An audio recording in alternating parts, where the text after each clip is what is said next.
Hey guys, and welcome back to my channel. So for today's video, I want to speak to you guys about an ADHDer's confession. So I'm gonna confess as an ADHDer, and yeah, I just thought this would be a cool idea.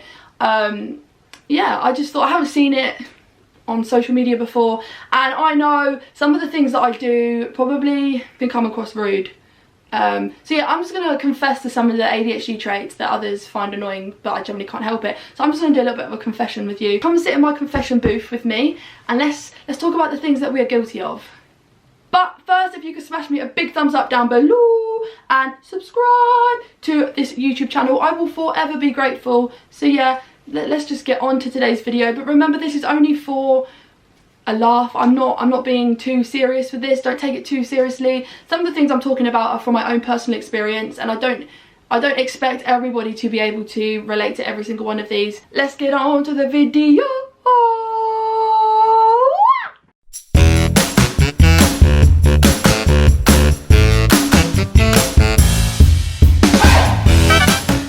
So as an ADHDer, I know that sometimes some of my ADHD mannerisms, some of my ADHD traits can annoy others. I'm pretty aware of that.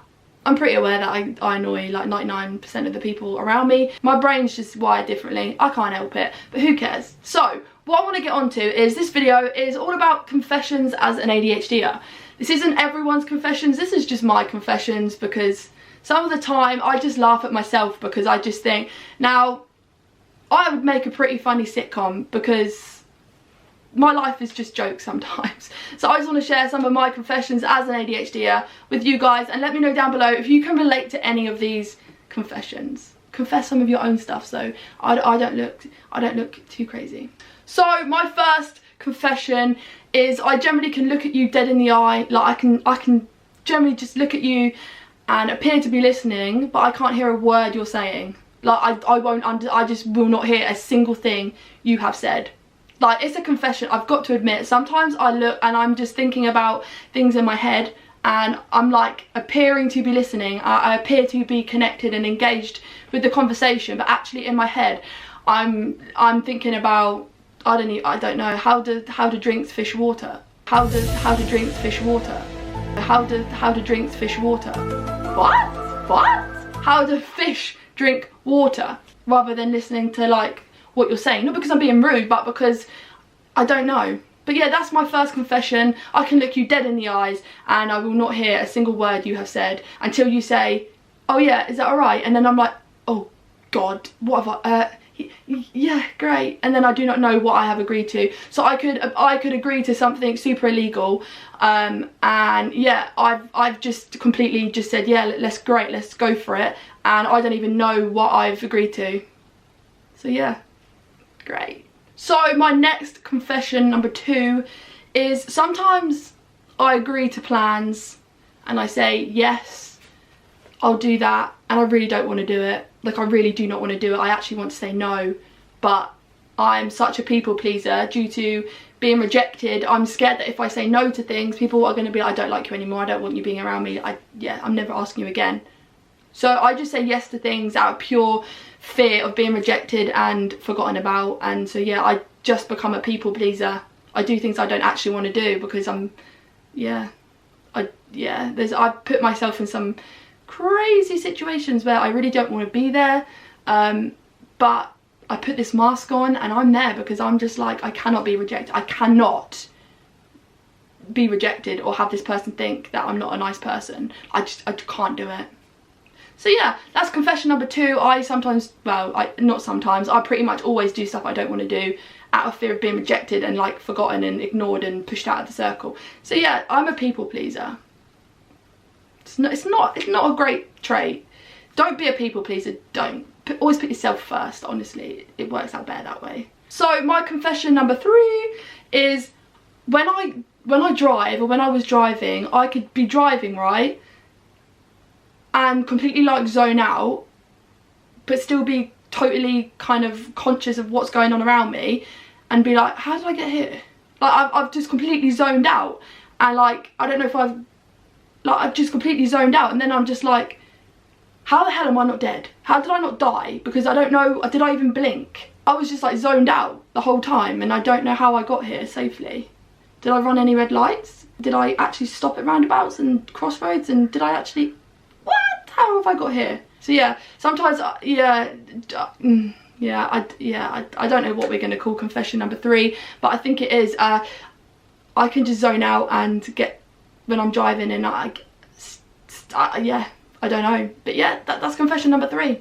So confession number 4, I've spoken about this before, but I really struggle with personal hygiene, keeping up with the routine of personal hygiene. Sometimes I'm just so much in a rush because I'm time blind, chronically time blind, that I leave things to the last minute, and brushing my teeth, washing my hair, having a shower can just, like, it's impossible. I've got to get out the door. Like, I should have been there 2 hours ago, but I'm still in bed, and I need to wash my hair, brush my teeth, have a shower, but I can't do any of that because I have to get there first. So sometimes I get into the loop of like running totally late, and the essentials like hygiene, they just go out of my mind because I'm running so late. Yeah, I get sidetracked, and my hygiene, personal hygiene, just goes out the window because I'm so sidetracked by everything else. I'm distracted, I'm running late, and then things just become more important, and then bam, yeah, I get depressed because I feel like I smell when I don't.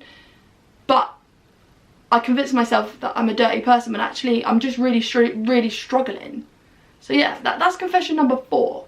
So confession number 5 is, this one's gonna sound a little bit odd to say out loud, but I don't like living in a clean space. I like things to be messy, because in my mind, when I put stuff away, right, into like drawers or into a cabinet, into wherever, right, I forget where I put things and I can't ever find them, like ever. Then that stresses me out. Then I lose bank cards because I can't remember where I put my wallet, and then like things just don't work out for me when things are clean, like, and tidy and put into place and organised. I like messy chaos. I like having Mount Clovius on the floor. I like having multiple things just thrown in one corner. Or I like to just come in, kick my shoes off, put my clothes, like my phone, my stuff down where I want to put it, and just leave it where I put it, because it works out easier for me. Like, I can remember, I can like almost picture where I put things, but when I put them away, I completely forget, and then I lose things.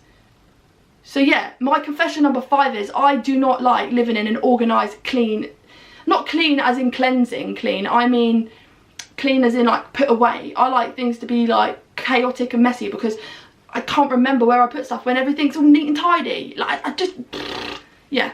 So I like living in a organised chaos with Molly Mayhem mountains everywhere of clothes and piles of books and piles of letters everywhere, because I know it's like an organised mess in my head. But when I put it away in like a drawer, or I put things in a folder, God forbid where the hell I put those, because I honestly do not have a clue where I put things when I put them away. They just go missing. Like, yeah, so I like things to be a chaos, an organised chaos mess. So yeah, that's confession number 5. So for confession number 6, I'm gonna quickly, I mean, it's not really a confession because people know this about me, but I can be happy one minute and really depressed and low the next minute. Like, it just flickers, honestly. I can feel really super motivated, passionate, and then within like 10 minutes I'm like, I'm done with this. I don't want to do it anymore, and I feel agitated and irritated, and I'm just like, I don't want to do it anymore. Then I move on to the next thing. Like, I'm like a flicker of moods. Like, my moods just flicker really fast. So yeah, that's another confession. So confession number 7 is, I'm pretty much nocturnal. I don't sleep, like, ever. I hardly ever sleep anymore. I cannot get to sleep at night time. It doesn't matter if I put my phone away. It does not matter if I sleep in the pitch black, if I have noise playing, if I don't have noise playing. Like, I just cannot fall asleep anymore. I'm actually getting a bit concerned about this. I really struggle with sleep. So like, when you're awake, I'm probably asleep, and when you're asleep, I'm probably awake.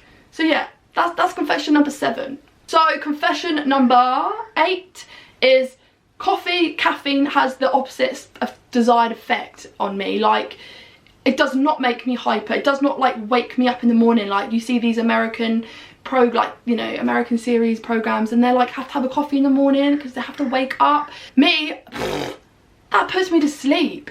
Like, if I have a coffee, it completely chills me out and I'm just relaxed, then I could easily fall asleep. Yeah, a coffee just doesn't have the desired effect. It does not perk me up, does not wake me up, it doesn't give me that boost of energy at all. It actually just makes me super tired. So yeah, that's another confession. So for confession number 9 is I'm pretty much always late, even though I plan to be early and plan to leave on time and plan to be there on time with early. I have the right intentions, but they never seem to come into play. I'm always late, regardless of how early I plan to be there. There's always something that will forbid me getting there on time or early. So yeah, I'm pretty unreliable when it comes to time. If you say meet at 10, tell me we're gonna meet at like 9:30 to give me a half hour like breather, because I probably will not even get there for 10, but I'll be there more nearer to 10 than I would 9:30. So yeah, I'm pretty much it doesn't matter how early I plan to leave, it doesn't matter how organised I am, I'm still always bloody late. I don't understand. But yeah, that's confession number 9. So confession number 10 is I have these super weird bursts of energy like late at night, and they come at the most inconvenient and not appropriate times at all. Like, yeah, it'll be like, no, my luck, if I went to a funeral, right, I could be really sad and all of a sudden I'll get this burst of energy and I'll like burst out laughing at the most inconvenient and inappropriate times. And yeah, I just randomly have bursts of energy throughout the day, throughout like, well, it's mostly nighttime and I'm like relaxing. I just randomly get like this, like I want to be a kid, I want to go like to play zone, I want to go run a marathon. Like I have all this energy and it lasts for about like 20 minutes and then I annoy everybody and everyone's like, leave me alone now, you really annoyed me. So yeah, and then yeah, yeah, so that's confession number 10. I'm pretty annoying. No, I have random bursts of energy, usually late at night and at inappropriate times. So yeah, that's number 10. So I really hope that you've enjoyed this video. I found it quite fun. There's some things in there that others find super annoying, but I just, you know, don't take life too seriously. Some of these things are just, you know, we can't help it. So you might as well have a crack at it, have a laugh at it, because it's just, it's funny. It makes you who you are. I mean, all these little things that happen, it just sparks, you know, it just ignites a little bit of a personality in you, and it just makes you who you are. And there's nothing wrong with that. I just find it really funny that all mine seem to be so annoying to everybody else, but to me it's just like I can't bloody help it. But usually a lot of people see the funny side of things once they've kind of initially got over the annoying and shock or like anger or whatever I've done. But yeah, it's annoying on one hand, but to me I'm just like, that's life. I can't, things that other people do I find super annoying. Like, I do not understand why people have to eat so loud. That really bugs me, but it doesn't bug everybody else. So yeah, I just want to share it with you because I had an idea like last night and I was like, yeah, that's it, I'm doing that video tomorrow. I wanted to have a little bit of a fun kind of vibe to this video. So yeah, thank you so much for watching. Remember to like and subscribe down below. So yeah, thank you so much. I will see you next time. Bye.